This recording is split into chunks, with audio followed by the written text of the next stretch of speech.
From a super secret location deep within the mountains of Colorado, it's time to strap up, strap in, or strap on with your host, Shenanigans in One Shot.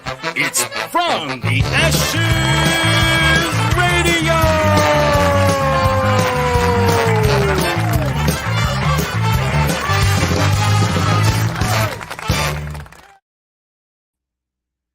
Ladies and gentlemen, we are live. How do we sound? Can you hear us okay? I desperately need your feedback. We are not sure how we sound. We're playing with some chords, playing with some stuff today. Welcome to From the Ashes Radio on About Face Media. Oh, Craig Stackowitz says hi. Yeah, welcome to it, folks. Another edition of From the Ashes on About Face Media with my head. Great sound, Craig Stackowitz says. Oh, cool. That's all I needed to know. So we are live. Welcome to the super secret location. This is James. He is a We Defy athlete. We very rarely get to have ourselves an in-studio guest, but we do today. So, and with We Defy coming on the show, yeah, you're getting all of it now. So welcome to it, ladies and gentlemen. And thank you, Craig Stackwitz, for letting us know that you can hear us okay. So my hetero life mate, how the hell are you? Not too bad. How are you, sir? I'm doing better than I deserve. How about you, man? Well, that doesn't say a whole lot. When I pulled up to the super secret location, you were working on some of the security measures out on the street. Yes. That looked like you were having a really good time, by the way, too. Kind of, yes. How's the leg holding up? It's not bad.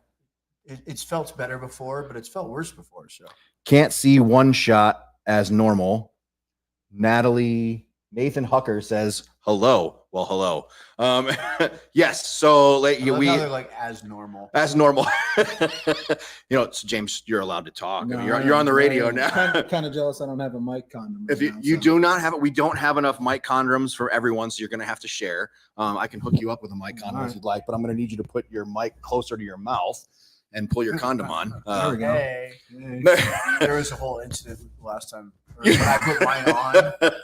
You got to squeeze the air out and then roll it down to the base. Yeah, just like yeah, nice and snug. I guess we know why you have two kids, don't we? One. Well, welcome to From the Ashes. It's always good to have an in-studio guest. Are you here under threat of violence? I mean, what the hell would drag you down into the bunker? Kind of all the above. Curiosity and held hostage, but no, I appreciate you guys having me on today. It's been a humbling process with We Defy, so. Well, we're going to get into that. Don't you? I'm Absolutely. pretty sure we will. Don't you worry. Well, so our audience, it says lower his mic. So if you twist that thing in the middle, you can lower it so that people can see you. Yeah, so we're talking. You don't want to see my face. Yeah. They try to get your mic in front of your face. Lower his mic. I love all the comments. All right. So while you're working on that, which I don't know how that apparatus works, you might have to just give it a push. Thank you to our good friend of the show, Aaron, for hooking us up with all of these cool little products that we could borrow this evening. New doohickeys this evening. New doohickeys. That's exactly right. There we go. Is that a little better? So now the audience can see your lovely face. Did you bring down the new deck from the upper stories from above ground? James forgot the new deck. Ladies, Rookie move. Rookie move. I should turn this over to you guys and go get it right this second. I was gonna say, would you go grab it real quick? I got it. You guys do a radio show. Yeah, you guys do a radio show. I'll do the hard work. We folks, we love our raid skateboards, but there's more than one veteran skateboard company out there, and this one contacted us. We're going to end up having them on the show, but they added a little bit of art for the backdrop of the show. Old Shenanigans is grabbing it right now. We'll show you guys now for those of you that listen to the video version of the show, and then for those of you that listen on podcast later, well, you just get to miss out. Maybe we'll post it on the old social media for you guys to see, but without further ado, without undoing further, I'm going to knock over like tons of shit here. Check this bad thing out. This is from Berserker Built Skateboards or Woodworks, I believe they go by. I'm not sure. But they made this for the wall of honor to go behind us. We still got to hang up our Broncos thing. I know. Otherwise, they're not going to make their Super Bowl run. Well, they're on it right now. Yeah, agreed. Agree completely. James, are you a Broncos fan, or do we have to kick you out? I probably gonna have to kick you out. Born and raised in Massachusetts, so Pats fan. Get the At least he's like from there and a fan. Yeah. Stick to my roots. That's all. So I'm born and raised in Connecticut, All right. and there are no Patriots fans in Connecticut because I don't know if you remember. How old are you now? 39. So do you remember when they were talking about the Pats coming to Connecticut? And so we like leveled like 60 city blocks in Connecticut and built a stadium. And then Robert Kraft was like, "Nah, man, not gonna happen." Yeah. And now you have Gillette Stadium. Because Foxborough, I don't know if you remember, that thing was a dump. The original Foxborough, like with the wooden seats and whatnot, you'd sit down and you get splinters in your butt. Yeah, it was pretty darn funny. I didn't know that. Oh, it was a dump. And so the Pats were supposed to come to Connecticut, and I forget the governor's name. Part. Yeah. And like I said, yeah, displaced 200 businesses so the Patriots could come to Connecticut. And then just as it was about to happen, Richard Kraft was like, "Yeah, not feeling it, man." And so Gillette Stadium got built. And so there are no Patriots fans in Connecticut. That would make sense. The old Sullivan Stadium. Joe Fishburne is watching. Justin Brooks. Man, we got a full house tonight. Everybody's on with us tonight. This is awesome. Brady Shoemate. I love that guy. That's the guy that gave me protection when I got displaced into California. I stayed in his safe house. So he's part of the network. Nice. Yeah, it was a good time. It's a scary place to go. I've been to some GANs before, and I would be more scared there than GANs. If my hetero life mate didn't already ask, tell us a little bit about your background. So you were a Marine, I believe. Yeah. So, long story short, I love that Marines always laugh when they say that. You were a Marine, I believe. Yeah. Yeah. No. So I joined in 2003. Oh, just in time to go to war, huh? Well, yeah, that's a long story. But well, you got an hour, man. Yeah, got all the way to just about the Crucible and jacked up my leg, and that was it. I said, "Go home." We have friends at the academy that are in that exact same situation. Yep, yes. So did that and went home and spent 6 years collecting unemployment, just messing around, smoking weed, doing all that fun stuff. Yeah, stupid. As you should. Yeah. Yep. And then about 2009, I said, "You know what? I gotta go." So joined in 2009. Went through boot camp twice. Ew. Yeah, it was pretty. Ew. Well, what made it worse is that, the drill instructors there see the records of the recruits. So they knew I was there once. So I figured they would make it a little bit harder the next time for me. So let's not have you go away empty handed. Here's a little bit extra bucket of suck. Getting introduced to what new techniques and stuff was great. So what are you about to say, One Shot? What? No, go ahead. Okay. Sorry. So new techniques. I'm listening. Yeah. So went through the ringer and there, and then, became a motor team mechanic. Went to 29 Palms. My brother-in-law's a motor T guy. Yeah. 29 Palms. What a dump, man. Yeah, first 5 years. Yeah. Spent the first 5 years in 29 Palms.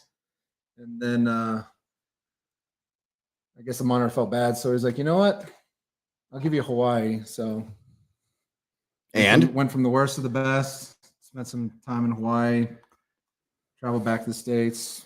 Finished my tour in Camp Lejeune, and so you were an East Coast and a West Coast Marine. Look at you. Yeah, it was everywhere. So fortunately, but unfortunately, got medically retired. They told me it was either get kicked out or get medically discharged. So got medically retired in 2022. Good for you. Glad to hear that, actually, to be completely honest. There it is. I was looking for. I got to copy this. Copy link.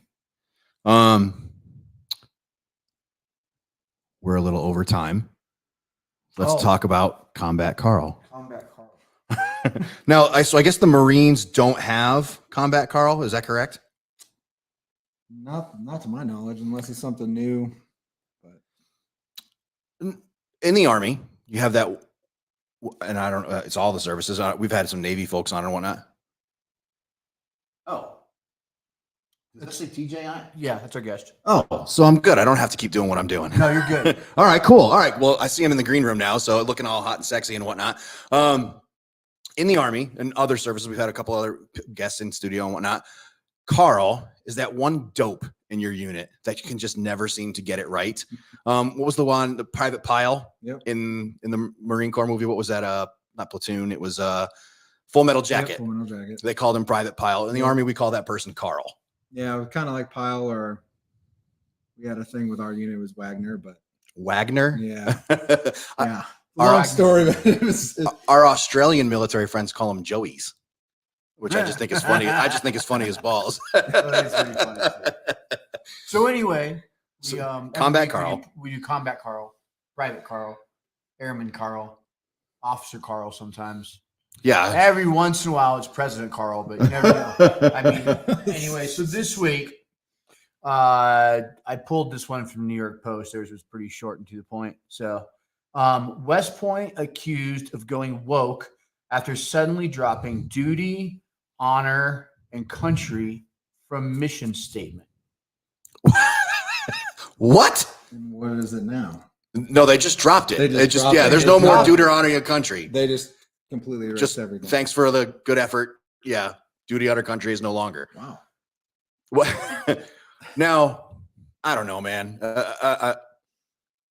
You and I are one shot. You and I are of the opinion that words matter, and the words you say matter. And duty honor country. Why would they do that? First of all, let's start there, because I haven't seen anything in anything that you and I have gone back and forth with this week that gives it a good explanation. Have you? Oh, you have a good explanation. I didn't say I have a good explanation. I said, Is that worth reading or not really? nothing. The change stemmed from a regular reassessment of the academy. According to Superintendent Lieutenant General Steve Gilland, who penned the letter on Monday. Our responsibility to produce leaders to fight and win our nation's wars require us to assess ourselves regularly. So No yeah, there is no, yeah, that's not an explanation. So basically, you no longer need to have duty. You need to no longer need to have honor, and it is no longer about your country. Is that what I'm reading? West Point, what are you doing? And you Academy grads, how does that make you feel? I'd like to hear from some of you Academy grads, not like James Davis. That dude was prior enlisted before he was an officer. So he was a slug.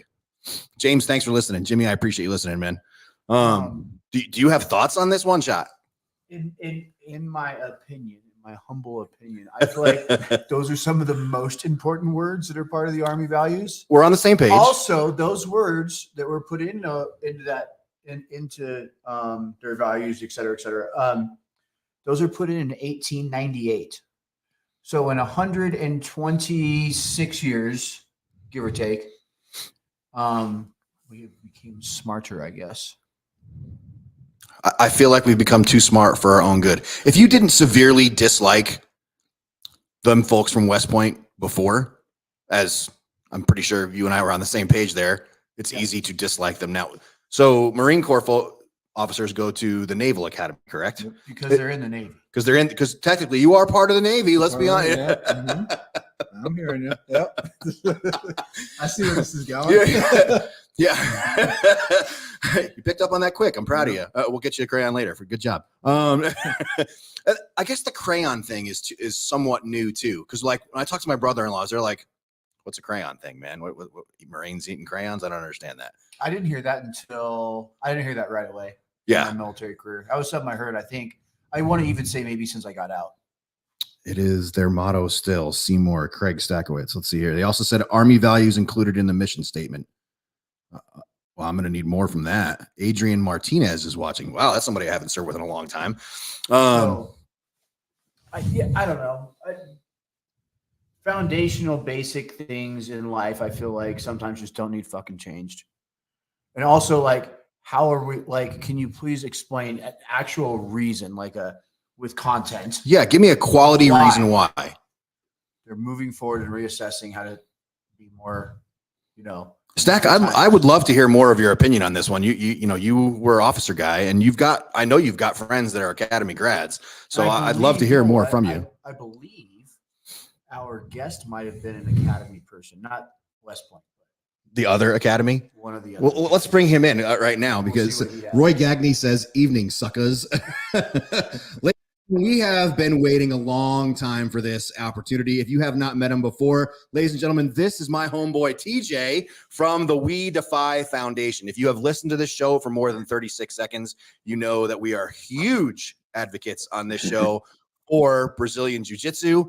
as evidenced by why our homeboy James is here tonight. TJ, welcome to From the Ashes on About Face Media. It's good to see you again, bud. How you been?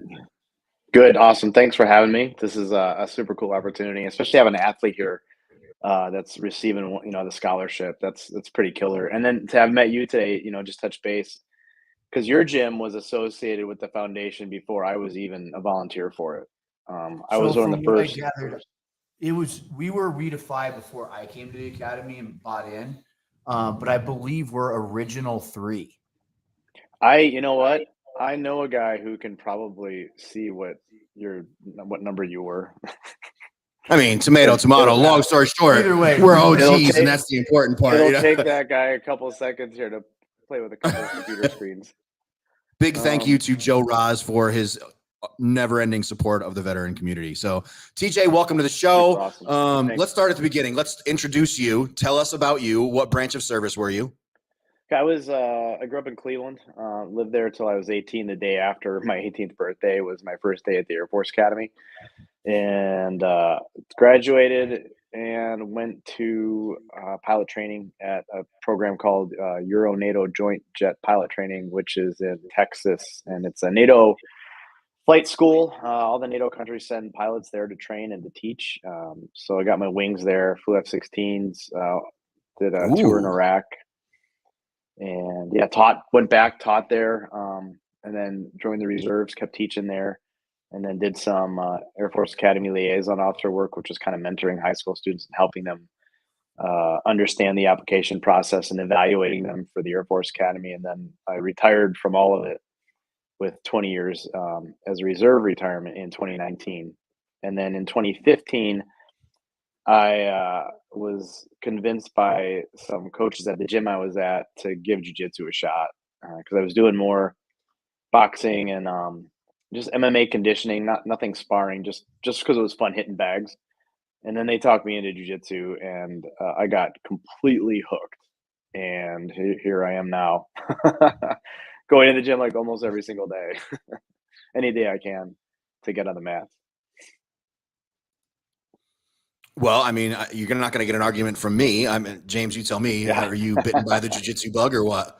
At first, it took me a little bit to, get the flu, but get the flu. As I'm sitting here now, I'm actually missing one of the classes, so it's a bittersweet kind of thing. But no, I started in I think July 4th was actually the first day one introduction. I remember.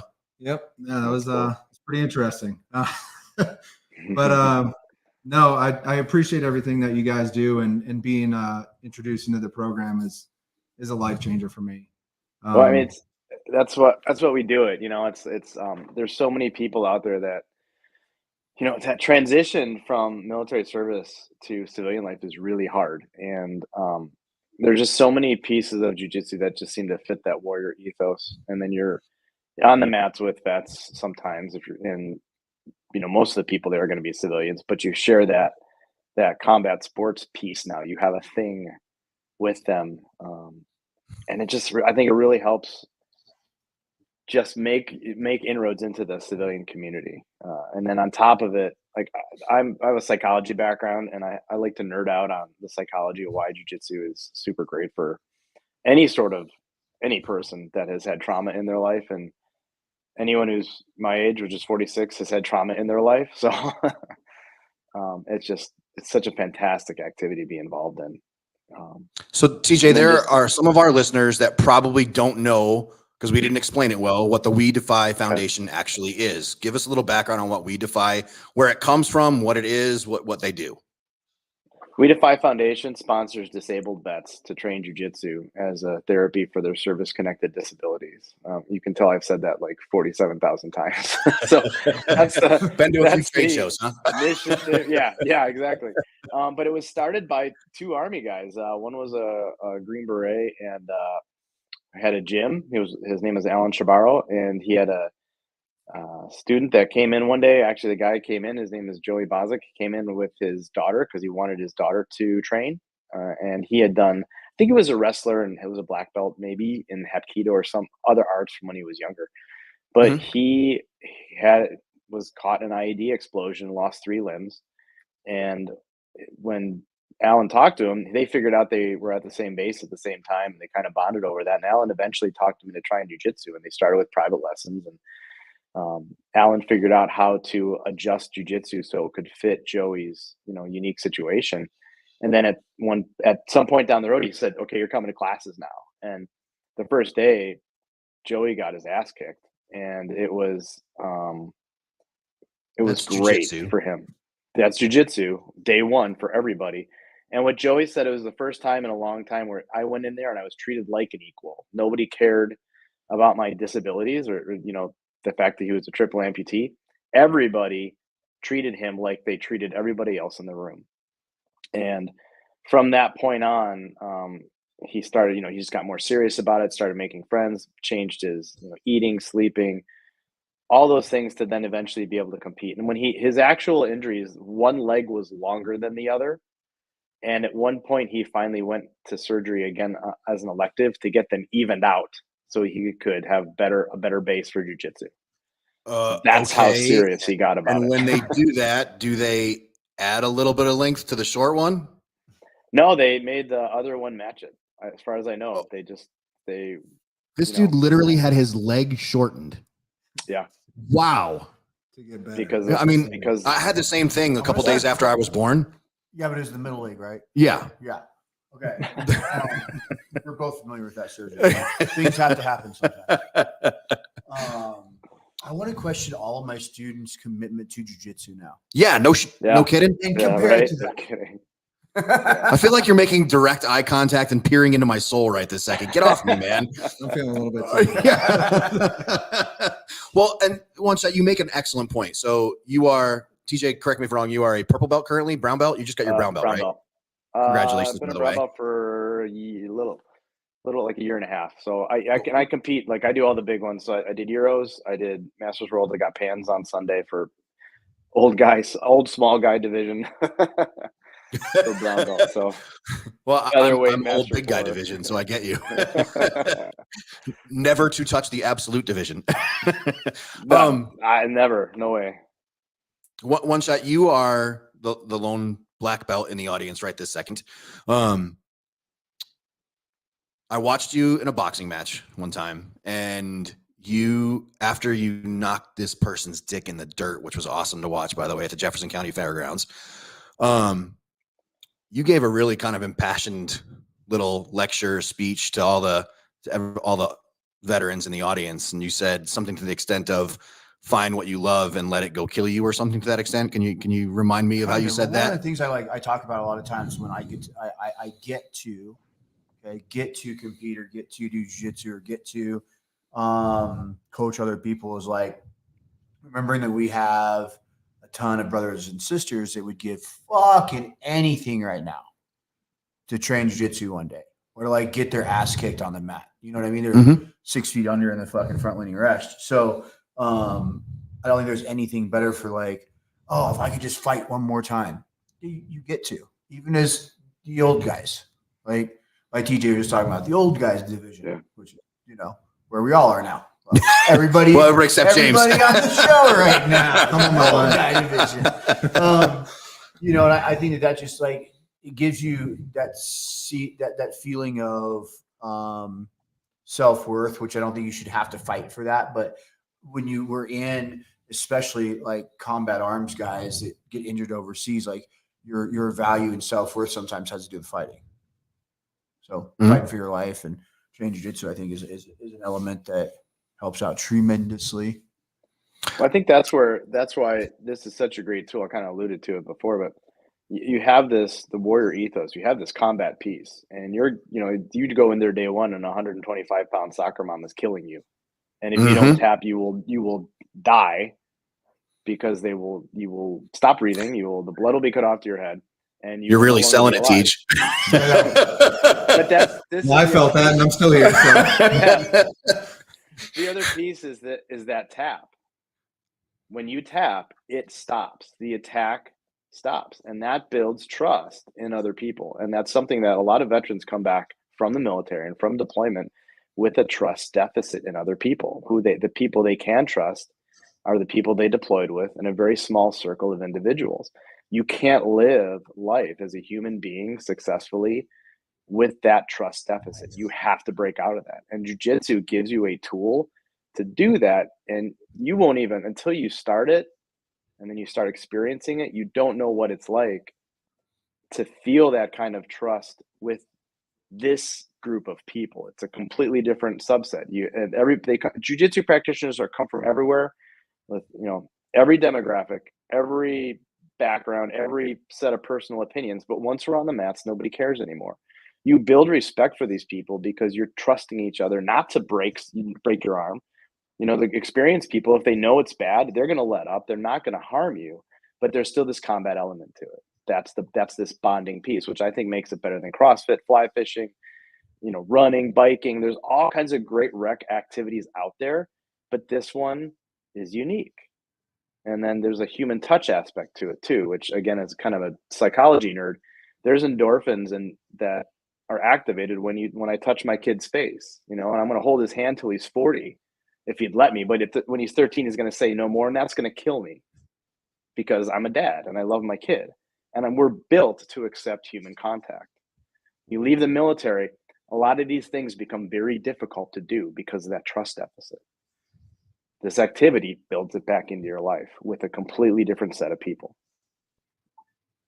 Well worded. That was some poetry. I've known you for a little while, and I've never known you to be a poet. And that was some poetry right there, man. Well worded, very well worded. Look, so there's a lot of people listening right now that have never done anything like this. Have looked at jiu-jitsu from afar, thought about it. Obviously, the Joe Rogans talk about it all the time, but they're like, maybe I'll give it a try. What do you think? How can they get in touch with the We Defy Foundation and get started with something like this? And are you currently accepting applications and all that stuff? So right now the application window is closed. We have somewhat limited funding, and we like to tie the slots to the funding. We want to get people on the mats within 120 days of their application. When we brush up against that, we close it until we get through the queue. I think it's going to open again in the spring.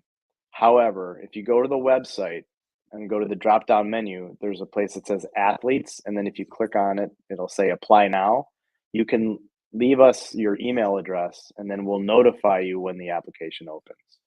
That page also explains all the eligibility. I'll run through it kind of quick. It's 80% disabled by the VA, an honorable discharge on a DD-214,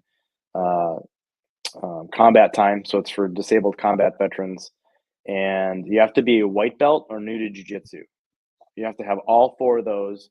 And then some of the things are waiverable, like the 80%, depending on extenuating circumstances.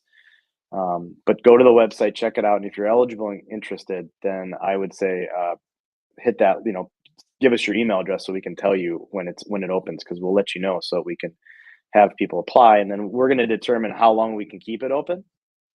And then we'll have to probably close it again at some point in the future, because again, we tie it to our funding so we can get people on the mats fairly quickly from when they apply. It doesn't do anyone any good if they sit on the roster 6 to 9 months without starting.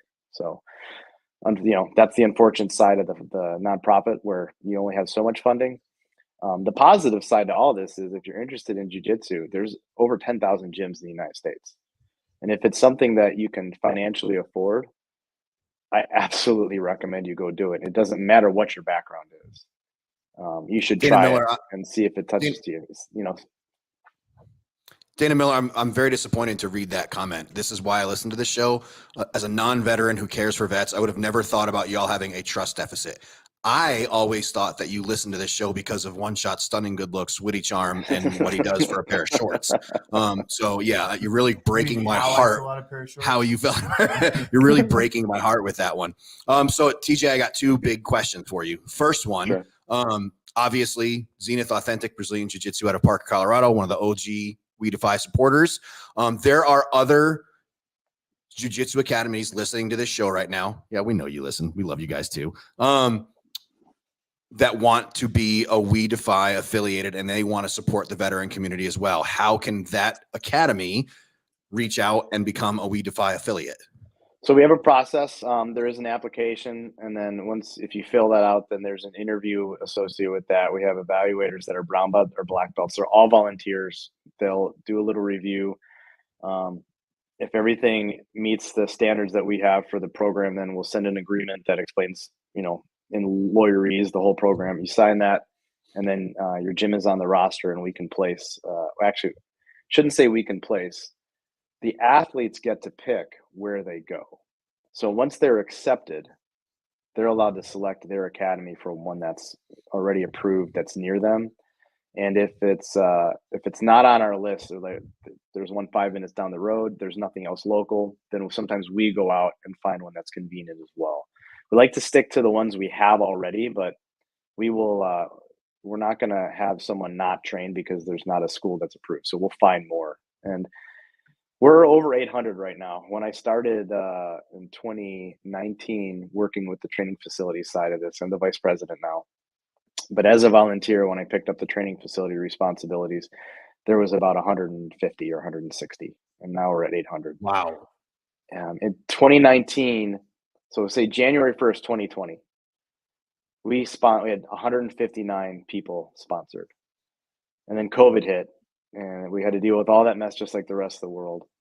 But let me find the metrics right now. As of this month, 1,271. So 1,271 as of the 5th of March. From 150 to 1,200. And for a you long are one time, of those 12. So good on you, man. Look at you earning good stuff. There were more gyms than athletes that had gone through. And now we've eclipsed that by 400, the 1,271 to over 800 gyms, which is absolutely fantastic. So again, my second question, for example, our listener, Dana Miller, she is a multimillionaire who just makes way too much money. And all she wants to do is give that money to veteran causes. If Dana wants to make a donation, or any of our listeners want to make a donation to the We Defy Foundation, if they want to sponsor an athlete, say, hey, my good friend James is a Marine and he wants to do jiu-jitsu. How can I sponsor him to go do jiu-jitsu for a little while? How can I go about doing that?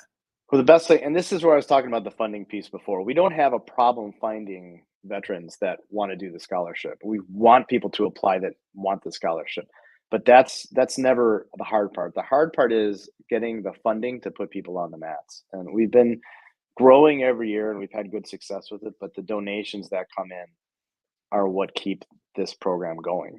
We're on the verge of being able to do a study right now to show, like, statistically speaking, the effectiveness of the program. That will make us more competitive for grants. We were awarded the VA Adaptive Sports Grant for just under $200,000 2 years ago. But that's Congrats. the only, thanks. It was a huge grant for us. That's the only big grant like that size that we've gotten so far, because we have to do the science part, and we're going to start working on that in the near future. I'm pretty close to having at least a pilot survey that we can start with. I have a lab rat that would be delighted to. Do anything for us, so. There's a really good chance he's going to see an email from me in the next few months with this survey on it. But anyway, on the website, there's a donate button there. That's the easiest way you can donate to us. It goes right to us. And then if you're a gym owner, especially one that's associated with us already, every Veterans Day, every Memorial Day, we do a major push and we want every gym that's associated with us to do an open mat or a seminar or something like that to help us raise funds to get more vets on the mats. We raise typically $120,000, $130,000 per campaign that way, but we only see like 15% participation from the approved training facilities. And I know people are busy, and I know it's you got to do extra work to pull it off. But the more people if we can raise $150,000 with 15% of our gyms, man, if we could get 30% of them, 50% of them to participate in these and just have an open mat for us on, the next one for us is Memorial Day, that whole week. And we'll be pushing out information in the next few weeks about how you can sign your gym up, stuff like that. If any of that sounds interesting, you'd like to know how you can help, even if you're not assigned or not an approved gym, or you want to do a ruck with people or whatever, go to the website and shoot an email to info@wedefyfoundation.org, because I'll get the email and we can talk about the different projects you can do to support us. it's getting outside of jiu-jitsu that's important. The jiu-jitsu community has been extremely supportive, but it's a small niche group, and there's a lot more resources outside. People that do jiu-jitsu can reach out to their family, their loved ones that don't do jiu-jitsu, but they can speak passionately about what we do and who we are. Those are the kind of connections that we need to make. The grassroots has done well for us, but to really fill the need, we need other people mobilized. We need other people to be out there being, evangelists for us. TJ, I want to be as respectful of your time as possible. I know you got a family, you got work, you got stuff to do. I am going to pass you off to my hetero life mate on my right over here, who is going to give you the thanks for being on the show kind of instructions. Okay. Yeah, all yours, bud. All right. So as we talked about a little bit earlier today, at the end of your time, give you a little bit to go over your contact info, handles on socials, et cetera, for We Defy, how to donate. And then if there's anything we glossed over, anything that you had thought about that you wanted to make sure got said and we forgot about, it's your turn or your time to kind of blabber about whatever you want for a minute or two. I want to say thank you to the people who know about us that have been supporting us. This, I left the military. It was difficult to find that sense of purpose again, and I lost it. I know most of us probably know what that feels like. And then getting into jiu-jitsu was the first step, but then finding this organization was huge. And it's the most meaningful thing I think I've ever done with, my time and my energy, because I know how it's impacting other people. And being involved in it, we need ambassadors, we need other volunteers. This whole thing is run by almost completely volunteers. We have 3 contractors and over 400 volunteers that do admin stuff. They fundraise, they mentor athletes for us. It takes the whole team to, pull this off. And I know how so many of us, how much it means to us, because why else would you spend all this time? It takes an incredible amount of time to run a nonprofit, and the boots on the ground that we have as volunteers are absolutely phenomenal. And I want to thank them for all the work they do to make sure that this thing works. You can follow me on Instagram. It's at Blitz at We Defy. And then We Defy Foundation is easy to find on Instagram and Facebook as well. And the websites, wedefyfoundation.org. Those are probably the most critical contacts for us. info@wedefyfoundation.org. Shoot me an email. I get those emails. We got a small team of people that receives those and reviews them all. Let me know how you think you want to support us, how you want to help us, and what we can do together would be awesome. Ladies and gentlemen, we have been talking with my homeboy TJ and James from the We Defy Foundation. If you're not familiar with the We Defy Foundation, get your Google on right now. The most important thing you can do if you are hearing the sound of my voice right this second is make a donation. They could really use the money. Sponsor an athlete. Put an athlete on the mats. $5. It all adds up. It doesn't matter how much. It costs about $2,500 to put someone on the mats for a year. We pay for their 2 uniforms, pay their tuition, and then there's, some overhead, but over 80 cents per dollar goes to the program cost. And you looked good in that 20% of the overhead. Are you still wearing that We Defy gi? Yeah. You haven't worn it out yet? No. I know you're trying to take it from me when I'm done. You're darn tootin' I am. That's a good looking gi. I don't know if you saw the listener question. Roy Gagney wants to know, do you guys have gi patches, t-shirts, tattoos? So the website does have a store on it. It's about to go through some reconstruction, and I think in the next few weeks, you're going to see a whole lot of new stuff pop up on there on the shop side. So it's a little skinnier right now than usual, but come summer there should be a whole new line of stuff with gis, shirt, t-shirts, rash guards, all that kind of stuff. So, do you know if anybody has a We Defy tattoo yet? I have not seen one yet. All right. Look, man, there's no pressure here. Jiu-jitsu's for everyone. Do what you want. I expect to see it by the end of the week. I got you. No problem. And the good thing too, just to caddy off that is, We Defy. If you're an athlete, a sponsored athlete, you can go on their website too, and they do discounted bundles and stuff for athletes, which is truly amazing. Just the fact that you spend that much on one athlete and then you still give 20% or whatever it is for us to buy other stuff or other gear that we want for the mat. So I do greatly appreciate it. It's been an absolute life changer. What's that? I was just gonna say, if you're an athlete and you don't know the code, email me at that email because I'll tell you what the code is. If you're one of our sponsored athletes, then it was sent out to you at some point, but we might want to make sure you have it so you can. I got it. Yeah. Utilize it. So. Yeah. I know you do. Ladies and gentlemen, we have been talking with TJ from the We Defy Foundation. TJ, I can't thank you enough for taking time away from your Monday night, missing whatever football team is playing tonight. If you miss class like our homeboy James here did tonight, to be here, to be a part of this. Obviously, we believe in your mission and we believe in what you're doing, and we're going to support it as much as we possibly can here on From the Ashes. Well, thank you for you've been a part of it for a long time too, man. And I really appreciate all the work. I appreciate you having me on. Everybody's got to play their role, and when we all fit that puzzle together, it works. We're all a part of it. The people that are receiving it, the people that are doing the work. We have an identity. This We Defy Foundation thing is real. I think what we feel is real together, and it's just exciting to see it keep growing, and that identity just gets stronger and stronger. Thanks a lot for being a part of the show tonight, bud. I'll see you on the mats, man. Guys. Thank you. Have a great rest of your night. Nice, TJ. Well done. That was awesome. That was excellent. And James, well done. And thank you very much for being here tonight. I really, really appreciate it. Thanks for having me. So, ladies and gentlemen, for those that don't know, we like to try new things and mix new things up. And so we're going to have a couple of new segments coming on the show.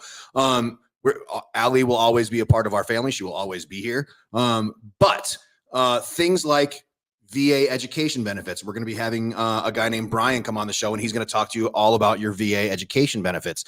One of our most popular guests that was ever on the show was JP, the veteran coach. And so we are going to have a regular spot with JP now, and he's going to be coming on the show to talk to us about what's going on in the veteran community. JP, welcome back to From the Ashes on About Face Radio. Thanks for being here tonight.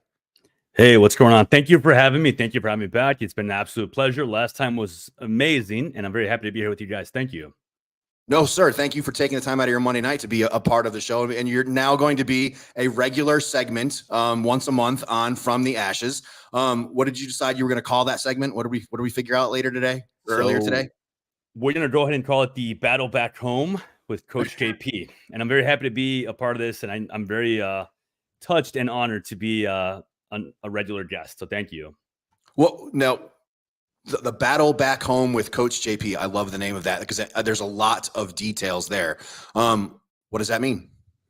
So the Battle Back Home, to me, when I was thinking about it, a lot of what I touch on is the fact that when we transition out of the military, we seem to detach. Initially, there's that romantic period of getting out, but then we push so far away from it that we let go of the things that actually benefit us from the military. And then we are left to fight this battle back home where we don't feel included. We feel alienated. And unfortunately, in my opinion, it becomes much more of a battle than it has to be because we don't bring the things that actually served us from the military into the society that we're a part of now. So it does become a battle. And a lot of us have a hard time adjusting, myself included. So the battle back home to me just means that when you leave the service, it doesn't mean that you leave everything behind. You just have to fight a different type of battle back home. It doesn't have to be the same, but you do have to work very hard and very diligently to make sure you do more than just survive. You should thrive. I love that. One of the things that One Shot and I talk about a lot here on this show is we join the military. Most of us join when we're like 18 years old. We leave high school, or in my case, drop out of high school and join the Army. You have no identity. As soon as you join the military, somebody hands you a hat or a beret or whatever it may be, or a crucible, whatever you go through. And now your title is Marine. And now you have an identity. And then either 4 years later or 20 years later or something to that extent, you get a DD-214 and you no longer have that identity. Yeah. And all you did is delay that for 20 years or 4 years or whatever it may be. And now a lot of veterans are struggling to find their identity. Am I off base on this one? Am I close? No, you're absolutely right. You're absolutely right. Something that is happening a lot right now that I never experienced is I have a pretty big TikTok following. And surprisingly, a lot of the people that reach out to me now are people that are getting out within a month or two, and they're scared. They don't know what they are going to do. They don't know who they are. And a lot of them are asking questions, stuff that I never thought about doing. Social media wasn't really around the same way that it is now when I got out in 2013. And that's what they feel. Like you said, like they went in when they were 18, maybe even younger. Some of them do 17, maybe even older. But it is just that you go in and you get an identity, like it's handed to you, and you really buy into that, especially, which is something that I've been thinking about much more and more lately. Think about the people that join the military. A lot of people join the military because they want to be a part of something. Maybe throughout their high school years, they didn't feel included. Maybe they weren't the high school jockey. Maybe they weren't in band. Maybe they didn't have a good or popular high school life, and they wanted more. They wanted to become part of something. And you get that when you go into the military. Think about it. Like they give you an identity. They give you all this responsibility. Eventually, you are led by someone who becomes like a father figure to you, whether it's your platoon sergeant, even first sergeant, whether it's your drill instructor initially. Some people, that's their first father figure for a lot of people that go into the military. And then you get all this. Eventually, you get to a position for most that you are also leading people. So now you went from being like in your formative years of learning how to be led and having someone that teaches you things, and then you start teaching people, and then you start leading people, and then over a period of a weekend, everything is taken away from you. And then now you're left like trying to figure out, what is it that I am? What am I going to do next? So you're going to be on the show once a month or so, hopefully more often if we can make that work. What can our listeners expect to hear and expect to gain from listening to the Battle Back Home with Coach JP? Absolutely. What are we going to be looking for? A lot of what I talk about, a lot of the things I touch about are things that if you really think and listen to it with an open mind, it'll make sense to you. Meaning that the way that we have been doing things, a lot of the tools that we've used, a lot of the mentalities that we have, they are very much ingrained into us. Meaning that when we get out, what is one of the first things that we hear is like, don't go to the VA. The VA is going to kill you. The VA is terrible. The problem is that that's not necessarily even true. And that might not even be the real sentiment that's happening now. So a lot of things I talked about is changing the culture of veteran society, understanding that we have been doing a lot of the negative self-talk to ourselves. We have been pushing not only society away from us, but we get into this vacuum of only being around veterans, only wanting to feel like we feel around veterans, not sharing with other people. And then we have trouble being in society. We have trouble understanding that now, like we are civilians that served, but we're not in the military anymore. We have to learn that it's not about surviving in chaos. It's about thriving in peace. So a lot of the things I talk about is the veteran culture, how we are adjusting back in society, and understanding that just because it's always been done this way doesn't mean that it needs to be this way forever. We can change. Well done. Well done. Coach, I only get you on the show for 10 minutes at a couple of weeks a month or whatever it's going to be. Our listeners are going to want more from you. How can they find you? How can they listen to you? How can they get more information from you? Absolutely. So you can find me on all socials at JP, the Veteran Coach, YouTube, TikTok, Instagram, Facebook. I also just launched a podcast called the Vet Rise Podcast on Apple, Spotify. And yeah, that's basically how you can find me. Excellent. Ladies and gentlemen, our new segment, the Battle Back Home with Coach JP. You're going to be hearing from him at a minimum once a month, hopefully more often. Anytime Allie decides that she wants to take a vacation or something like that, we're going to fit Coach JP in. You're also going to see Brian pretty soon here, and he's going to talk to you about your VA benefits and your education benefits after service in the military. Coach, thanks a lot for being a part of From the Ashes on About Face Media. We sincerely appreciate your time on this Monday evening. Thank you, guys. It was a pleasure. Have a great rest of your night, bud. Bye. You too. Thank you. Wow. It's a hell of a show, man. Yeah. We're hitting all the look, man, we do this because we sincerely believe that we are saving lives. And yeah, it's a big deal. I sincerely appreciate what you do and allowing us to come to the super secret location and set this up and make this happen. So it's a big deal, man. I appreciate it. You got to lift all the heavy objects for me. That's okay, including chicken feed, dog food, and I get to go get Uggs from down the hill. It's the best part. I forgot to ask JP and TJ, why does everybody have 2-letter names? What the heck is going on around here? Why does everybody? Yeah, I'm start. I need to give you like a 2-letter name. 2-letter name. I know. FU? No, that's not going to work. Somebody already took that one. R-dub. R-dub. That sounds kind of gangster, though. All right. So, James, we have reached the segment of the show. You know why you were in Friday nights or Friday evenings, final formation, before you got kicked to the curb for the weekend. Commander would bring you up there and give you the safety brief for the weekend. Right? Yeah. Well, because our show airs on Monday nights, we don't give a weekend safety brief. We give a week-long safety brief. So you got to have something that's going to last our listeners throughout the week. So do you have a point for this week's safety brief? Don't add to the population and don't subtract from the population. That's we get that one a lot. We get that one a lot. What is it? If in jail or the hospital, establish dominance quickly is our regular ones. Those are our solids. I think our listeners have got that one pretty well. One shot. What do you got for this week? Come on, man. I just thought about one, and then his uncreative go-to. That's how I roll. Maybe blank. I'll come back to you in a minute. I'll think about it in just a second. So, ladies and gentlemen, when I pulled up to the Super Secret location today, my hetero life mate over there was working on heavy machinery and building like tank positions and battle positions so that we're not going to get overrun here at this location.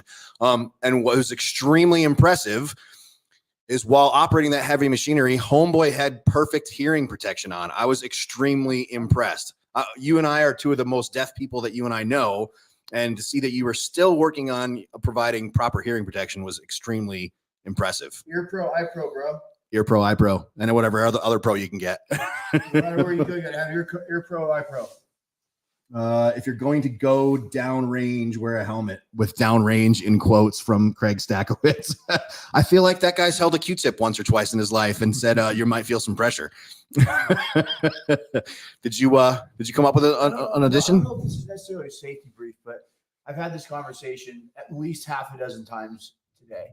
Folks, if you're wanting to get out there and do something like healthier to make yourself feel better, like go to the gym or go to your first jiu-jitsu class, or maybe go to your first boxing class, maybe go to CrossFit, maybe a little F45 action, Pilates. Who fucking knows? Nobody knows. There's things out there. We want to try them out. Maybe we do some yoga.